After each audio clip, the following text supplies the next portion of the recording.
Drug and alcohol addictions are not incurable, progressive diseases that usually end in death. And they are also not spiritual diseases. The truth is that most people spontaneously recover and simply mature out of addictive behavior. Eventually, most of them simply get sick and tired of being sick and tired, and wise up. The Harvard Mental Health Letter from the Harvard Medical School stated quite plainly, on their own there is a high rate of recovery among alcoholics and addicts, treated and untreated. According to one estimate, heroin addicts break the habit in an average of 11 years. Another estimate is that at least 50% of alcoholics eventually free themselves, although only 10% are ever treated. One recent study found that 80% of all alcoholics who recover for a year or more do so on their own, some after being unsuccessfully treated. When a group of these self-treated alcoholics was interviewed, 57% said they simply decided that alcohol was bad for them.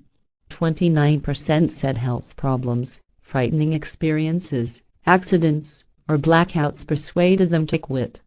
Others used such phrases as, "things were building up," or, "I was sick and tired of it." Support from a husband or wife was important in sustaining the resolution. Treatment of Drug Abuse and Addiction, Part 3, The Harvard Mental Health Letter, Volume 12, Number 4, October 1995, page 3. See August Part 2, September Part 2, October 1995 Part 3. So much for the sayings that everybody needs a support group and nobody can do it alone. Most people do. Please note that I am not trying to minimize the horrors of alcoholism or its deadliness. If 51% of all alcoholics recover on their own, that is most people.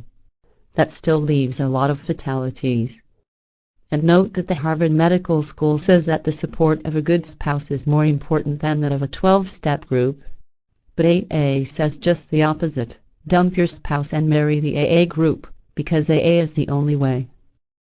Alcoholism is most assuredly not a disease, which only a spiritual experience can conquer. Like Bill Wilson wrote, there is no such thing as a spiritual disease, and alcoholics do not suffer from spiritual diseases that are caused by resentments, like Bill Wilson wrote in the Big Book, on page 64. The spiritual disease of alcoholism resembles the spiritual disease of candyism, which is the illness that children get from eating too much ice cream and candy. The Alcoholics Anonymous definition of alcoholism is so goofy that AA member therapists won't even agree with this statement. Alcoholism is caused by drinking alcohol. The AA founder Bill Wilson declared that alcoholism is a spiritual disease that is caused by 1. Sins, 2. Moral shortcomings, 3. Wrongs, 4. Defects of character, 5. Resentments, 6. Instincts run wild, 7. Character defects, representing instincts gone astray, 8. Self, 9. Self-will run riot, 10. Desires that have far exceeded their intended purpose, 11. The 7 deadly sins, 12. A willful and irresponsible ego, 13. Failure to practice religious precepts properly, 14. Failure to practice step 5 properly, 15. Selfishness, 16. Self-seeking, 17. Self-centeredness, 18. More selfishness, 19. Defective relations, 20. Nagging wives, 21. Nagging wives again, throwing her husband into a fit of anger, 22. Serious character flaws, 23. Faith that isn't accompanied by self-sacrifice and unselfish, constructive action, 24. Personal secrets that we have not confessed, 25. Inherited genes or inherited sins, and 26. Conditions that we couldn't correct to our entire satisfaction, 27. Another unconfessed personal secret. Notice that drinking alcohol is not on that list. Bill Wilson considered everything but drinking alcohol to be the real cause of alcoholism. Our liquor was but a symptom. The Big Book, William G. Wilson, page 64. After all, our problems are of our own making. Bottles were only a symbol.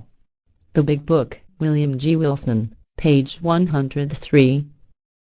Alcoholics Anonymous actually teaches that alcoholics are born that way and have character defects like alcoholic thinking and reacting wrong that can be traced back to early childhood, even to a time before the alcoholic ever had his or her first drink.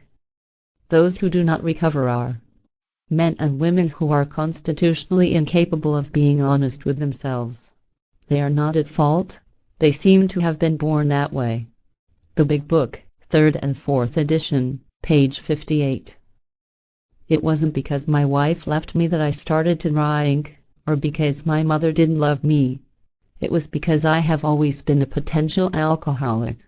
Delirium Tremens, Stories of Suffering and Transcendence, Ignacio Solares, Hazelden, 2000, page 29.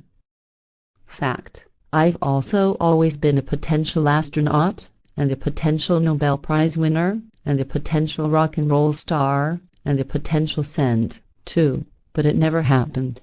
I certainly was not doomed to those fates, without any choice in the matter.